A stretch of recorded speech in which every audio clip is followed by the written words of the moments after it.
Very good evening, सत श्रीकाल। CrPC में आज इंपॉर्टेंट टॉपिक हम लोग डिस्कस करेंगे, that is the public prosecutor and its rules.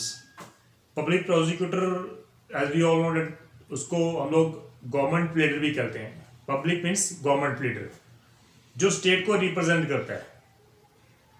तो ऑलरेडी हमने उसके रिगार्डिंग सीआरपीसी में सेक्शन 24, 25 एंड 25A जो है उसके रिगार्डिंग सेक्शन के ऊपर मैंने ऑलरेडी वीडियो अपलोड की हुई है, तो वो आप प्लीज चेक कर लेना, आपको मेरी प्लेलिस्ट में मिल जाएगी, सीआरपीसी की प्लेलिस्ट में। तो सेक्शन 24 में हम लोग पब्लिक प्रोसिक्यूटर को अपॉइंट करते हैं, that is important thing.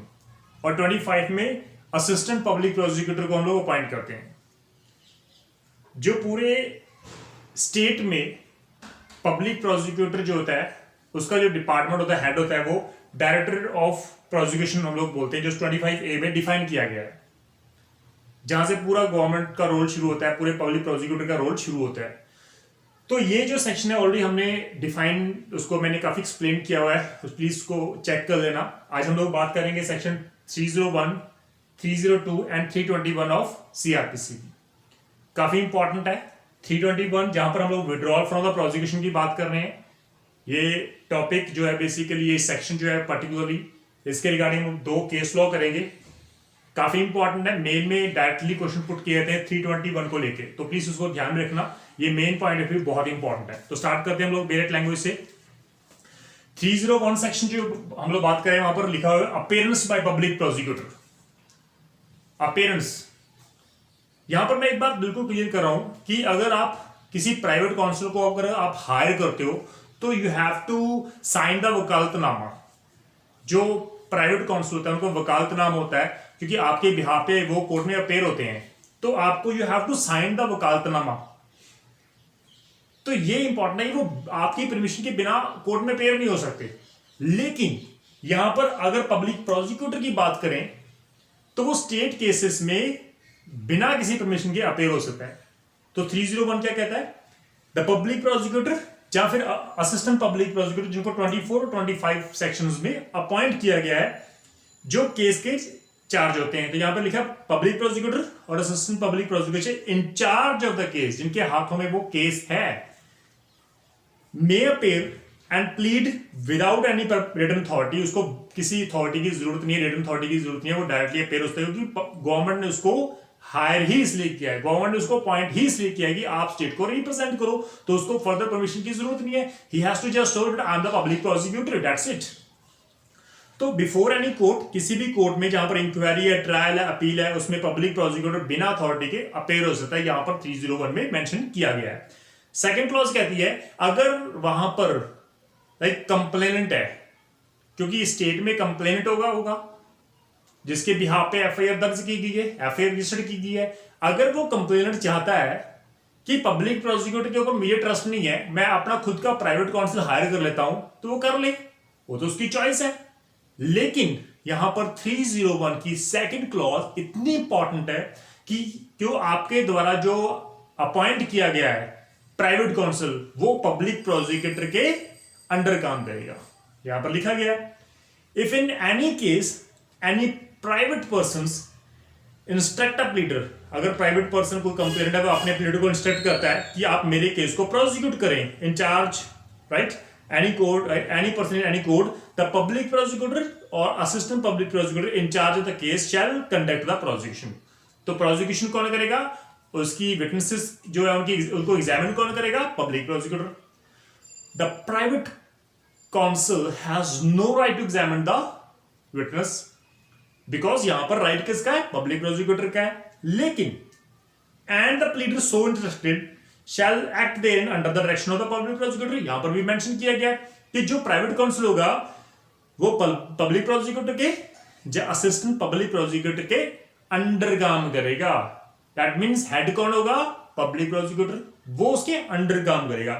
And may with the permission of the court, लेकिन कोर्ट की परमिशन के, अगर उसने कोर्ट से परमिशन ले ली तो वो रिटन आर्ग्यूमेंट अपनी सबमिट कर सकता है। तो यहां पर लिखा है submit written argument after the evidence is closed in the case. अगर दोनों साइड एविडेंस क्लोज हो गई तो जो पब्लिक प्रोसिक्यूटर होगा वो तो अपनी आर्ग्यूमेंट करेगा, उसको रिटन आर्ग्यूमेंट करने की जरूरत ही नहीं है, वो तो ओरली भी कर सकता है। लेकिन यहां पर जो प्राइवेट काउंसिल अगर आपने हायर किया है तो वो सिर्फ अपनी रिटन आर्ग्यूमेंट कोर्ट में सबमिट कर सकता है, but only with the permission of the court, not otherwise. Important one. Then section 302 यहां पर लिखा है परमिशन टू कंडक्ट प्रोसिक्यूशन। अब 301 में कौन करेगा? Public prosecutor. लेकिन 302 फर्दर इंपॉर्टेंट है, यहां पर लिखा गया एनी मैजिस्ट्रेट जो इंक्वायरी कंडक्ट कर रहा है इनटू द और ट्राई कर रहा है किसी केसेस को, ट्रायल कर रहा है, इंक्वायरी कर रहा है, may permit the prosecution, natural है वो प्रोसिक्यूटर को कहेगा, may permit the prosecution to be conducted by any person other than the police officer. ये भी इंपॉर्टेंट है। तो अगर मैजिस्ट्रेट चाहे तो वे किसी पर्सन को भी कह सकता है कि भाई यहां पर आप इस केस की पैरवाई करो, आप इस केस की इसको प्रोसिक्यूट करो। वो कोई भी पर्सन होता है, यहां पर एनी पर्सन वर्ड लिखा है, दैट मींस वो प्राइवेट पर्सन की बात कर रहे हैं, तो वो कह सकता है मैजिस्ट्रेट, उसकी डिस्क्रिशनरी पावर है कि भाई आप इसको किसको प्रोसिक्यूट करो। लेकिन यहां पर लिखा गया है पुलिस ऑफिसर की बात करें, any person other than the police officer below the rank of the inspector. तो ये नेचुरल बात है, क्योंकि ये जो स्टेट की एफआईआर होती हैं, पुलिस एफआईआर दर्ज कर देती है, तो नेचुरल उसको जब केस में 173 में जब उसकी फाइनल रिपोर्ट सबमिट की जाती है तो वहां पर पब्लिक प्रोसिक्यूटर जो है उसको प्रोसिक्यूट करेगा। लेकिन उस केस में अगर जज साहब चाहे, मैजिस्ट्रेट चाहे, तो वो पुलिस ऑफिसर को भी कह सकते हैं कि आप इस केस की पैरवाई करो, आप इस केस को प्रोसिक्यूट करो, लेकिन आपका रैंक इंस्पेक्टर से कम नहीं होना चाहिए, not below the rank of rank of the inspector. वहां पे वर्ड लिखा, तो इंस्पेक्टर या उससे ऊपर वाली जो अथॉरिटीज होती हैं, लाइक डीएसपी हो गया, एसपी हो गया, एसएसपी हो गया, वो केस की जो है वो प्रोसिक्यूट कर सकते हैं अगर मैजिस्ट्रेट को डायरेक्शन दे देता है। लेकिन बट यहां पर लिखा है बट नो पर्सन, यहां पर आगे मैं ब्रैकेट डाल रहा हूं, इन ब्रैकेट को प्लीज आप बाद में रीड आउट करना। तो बट यहां पर मैं डायरेक्ट पढ़ रहा हूं, but no person shall be entitled to do so without such permission. कोई भी प्राइवेट पर्सन, अगर पब्लिक प्रोसिक्यूटर के अलावा अगर कोई भी प्राइवेट जो है वो पर्सन अगर वो केस की प्रोसिक्यूट करेगा तो वो with the permission of the court ही करेगा। लेकिन यहां पर other than the advocate general, government advocate और पब्लिक प्रोसिक्यूटर या असिस्टेंट पब्लिक प्रोसिक्यूटर को यहां पर परमिशन की जरूरत नहीं है। ये 301 ने भी क्लियर कर दिया था। देन प्रोविजो ऐड की गई है that no police officer shall be entitled to conduct the prosecution if he has taken part in the investigation। तो यहां पर क्योंकि वहां पर लिखा है कि इंस्पेक्टर नाम से जो इंस्पेक्टर रैंक से और उससे ऊपर वाला इंस्पेक्टर रैंक और उससे ऊपर वाला पर्सन जो है वो केस को प्रोसिक्यूट कर सकता है। लेकिन कोर्ट ने कहा कि वो पुलिस ऑफिसर अगर उसने उस केस में इन्वेस्टिगेशन की भूमिका निभाई है, इन्वेस्टिगेशन ऑफिसर की भूमिका निभाई है, he was the investigating officer in the case, तो उस केस में वो खुद केस को प्रोसिक्यूट भी नहीं कर सकता क्योंकि उसका पर्सनल इंटरेस्ट हो जाएगा। लॉ कहता है investigation officer can not prosecute the case in which he is the investigating officer in which he has investigated the case, वो तो बिल्कुल ही नहीं कर सकता। तो ये इंपॉर्टेंट है। देन उसके बाद हम लोग बात करें ये 321 ऑफ सीआरपीसी। यहां पर 321 में लिखा है विड्रॉल फ्रॉम प्रोसिक्यूशन, क्योंकि प्रोसिक्यूशन केस को विड्रॉ कर सकता है सरकारी वकील, पब्लिक प्रोसिक्यूटर विड्रॉ कर सकता है। ये बहुत इंपॉर्टेंट क्वेश्चन है।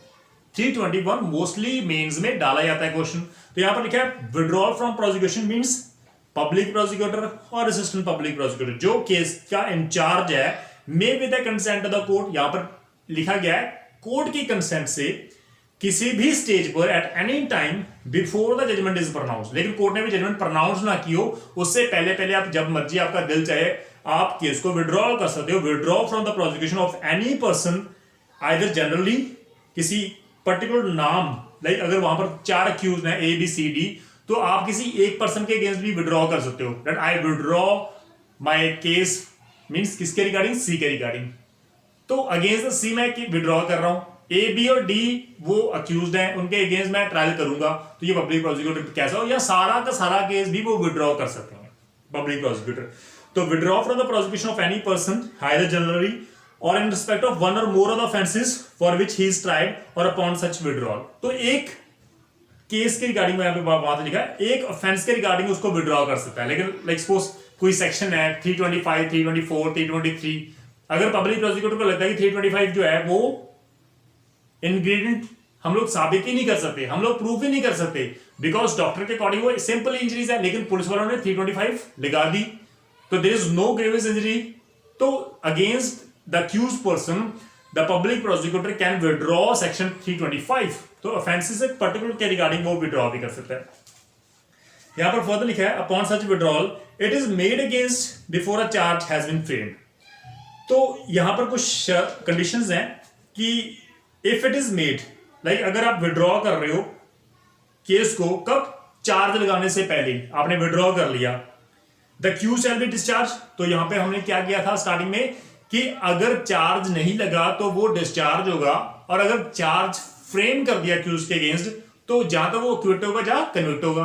तो यहां पर पहली कंडीशन क्या है, वो विड्रॉ कब कर रहा है? चार्ज से पहले, दैट मींस वो उसको डिस्चार्ज कर देंगे court. If it is made after the charge has been framed, अगर चार्ज लग गया उसके बाद पब्लिक प्रोसिक्यूटर ने केस को विड्रॉ किया है तो it shall be that treated as acquittal of the accused person, तो उसको एक्विट किया जाएगा, ये इंपॉर्टेंट है। Provide further provided that where such offense was against any law relating to the matter to which the executive power of the union exists, ऐसा case जहां पर union power extend कर रही है, या फिर Delhi special public police establishment act के तहत उस वहां पर इन्वेस्टिगेशन की गई है, या फिर involve as the misappropriation destruction of the और damage to any property belong to the central government, जहां सेंट्रल गवर्नमेंट की प्रॉपर्टी जो है उसको मिसचीफ किया है, अक्यूज पर्सन ने इसको डैमेज किया है, या फिर was committed by a person in the service of the central government while acting or purporting to act in the discharge of his official duty, या फिर वो जो accused है, दोषी है, वो सेंटर का एम्प्लॉय था, जब वो सेंटर का एम्प्लॉय था तब उसने ड्यूटी के दौरान उसने ऑफेंस कमिट किया है। तो लॉ कहता है कि अगर आपने विड्रॉ करना है prosecution and the prosecutor in charge the case has not been appointed by the central government, he shall not unless he has been permitted by the central government to do so move the court for its consent to withdraw from the prosecution।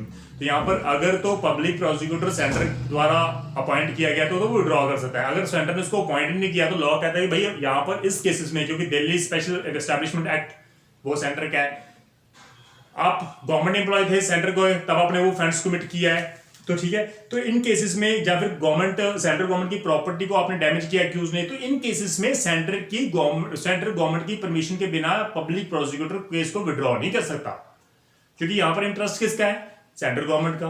तो you need the consent of the central government in case the public prosecutor wants to withdraw the case back. तो in this case he needs what? He needs the direction. So यहां पर बहुत important ये बिल्कुल, and the court shall before according consent direct the prosecutor to produce before it the permission granted. तो यहां पर court उसको अलाउ करेगा, तभी अलाउ करेगा जब वो सेंट्रल गवर्नमेंट की परमिशन देगा, तो अदरवाइज वो नहीं पॉसिबल है। तो ये 321 बहुत इंपॉर्टेंट था हमारे लिए। लेकिन यहां पर अगर विड्रॉ की बात की गई है तो एक बात तो बिल्कुल क्लियर है, पब्लिक प्रोसिक्यूटर की रिस्पॉन्सिबिलिटी है, वो केस को जब मर्जी विड्रॉ कर सकता है, लेकिन the final decision is in the hand of the court. The court is the supremo of that case.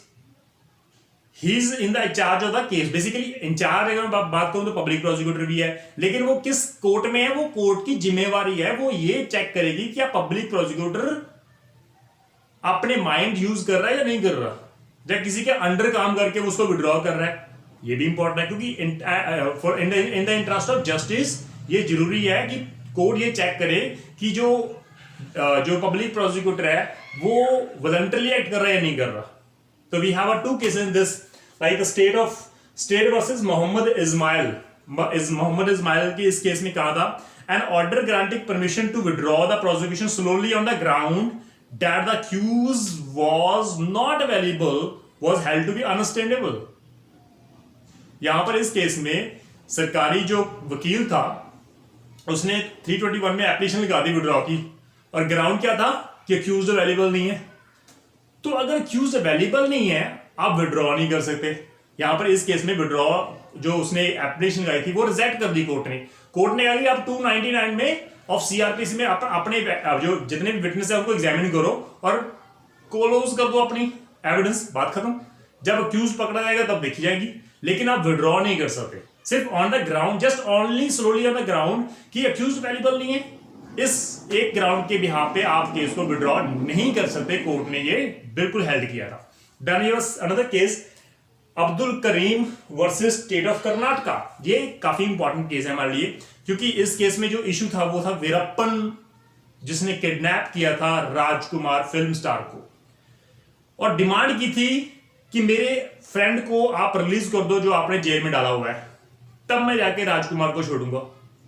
तो high court allow the application of withdrawal of prosecution, high court ने allow कर दी, क्योंकि यहां पर स्टेट गवर्नमेंट ने public prosecutor को कहा कि आप विड्रॉ कर लो, आप केस को आप विड्रॉ कर लो फटाफट।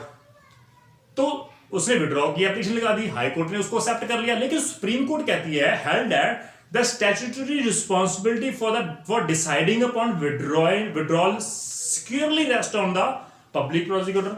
सुप्रीम कोर्ट ने कहा कि it is the duty of the public prosecutor, he has to think twice before withdrawing the case. अब दूसरी बात, in this case further court ने हेल्ड किया, सुप्रीम कोर्ट ने, that withdrawal from prosecution on the ground that application has been filed on the basis of the government order. Public prosecutor ने government order के तहत, government order को ध्यान में रखते हुए उसने एप्लीकेशन लगा दी कि गवर्नमेंट ऑर्डर है जी, हमें तो विड्रॉ करने की परमिशन दे दी गई है, हम तो विड्रॉ करना चाहते हैं। लेकिन कोर्ट ने कहा कि आपने अपना माइंड अप्लाई नहीं किया, जो 321 की स्पेशल इंग्रेडिएंट है हमारी। तो कोर्ट ने कहा कि that the application which has been filed on the basis of the government order does not meet the requirement of section 321 and it is bad in law, and application for withdrawal from prosecution was rejected by the Supreme Court. Public court ने कहा further कि public prosecutor must apply his mind in good faith that it is for the public interest to withdraw the case. He has to prove कि अगर मैं withdraw कर रहा हूं तो ये public interest के लिए है, he has to prove, तब जाके कोर्ट उसको डिस्क्रिप्शन पावर वो यूज कर सकता है। द कोर्ट मस्ट सेटिस्फाइड कि यहां पर पब्लिक प्रोसिक्यूटर की जो ओपिनियन है वो वॉलंटरली है और on the basis of facts है। तो कोर्ट ने कहा कि the court must satisfied about the opinion of the public prosecutor. तो अगर कोर्ट सेटिस्फाइड नहीं हुई तो कोर्ट जो है पब्लिक प्रोसिक्यूटर की एप्लीकेशन रिजेक्ट भी कर सकती है, ये भी इंपॉर्टेंट है। Not necessary for the court to assess the evidence to discover whether the case could be end in conviction or acquittal. Law कहता है कि जब पब्लिक प्रोसिक्यूटर ने एप्लीकेशन लगा दी, विड्रॉल की, तब उस स्टेज पर कोर्ट ये चेक नहीं करेगा कि इस केस में एविडेंस अक्यूज के फेवर में है या अगेंस्ट है, क्या इस केस में कोर्ट जो अक्यूज को कन्विक्ट करेगी या एक्विट करेगी। कोर्ट ने कहा कि आप इस स्टेज में सिर्फ आप अपनी एप्लीकेशन चेक करो जो पब्लिक प्रोसिक्यूटर ने लगाई है कोर्ट में, आप ये चेक करो कि public prosecutor has applied his mind openly और not, whether he has applied his mind voluntarily और नॉट। क्या वो सिर्फ गवर्नमेंट की डायरेक्शन के अंदर काम तो नहीं कर रहा, अगर वो वॉलंटरली उसने अपना माइंड अप्लाई किया है तब आप उसको अलाउ कर सकते हो, अदरवाइज अलाउ नहीं करोगे। तो ये this is all about the section 301, 302 and 321। और यहाँ पर पब्लिक प्रोसिक्यूटर को अपॉइंट किया गया है 24, 25, 25A में। काफी इंपॉर्टेंट हमारा सेशन था इस केस में, क्योंकि मेंस में बहुत बार क्वेश्चन आ चुका है 321 के रिगार्डिंग, तो प्लीज उसको ध्यान में रखना। और in case of any doubt, in case of any problem, मुझे नहीं लगता कि इसमें एक प्रॉब्लम आने वाली है, लेकिन फिर भी अगर आपको डाउट या अगर आपको लगता है कि प्रॉब्लम है तो प्लीज आप डिस्कस कर लेना। थैंक यू सो मच, सत श्री अकाल।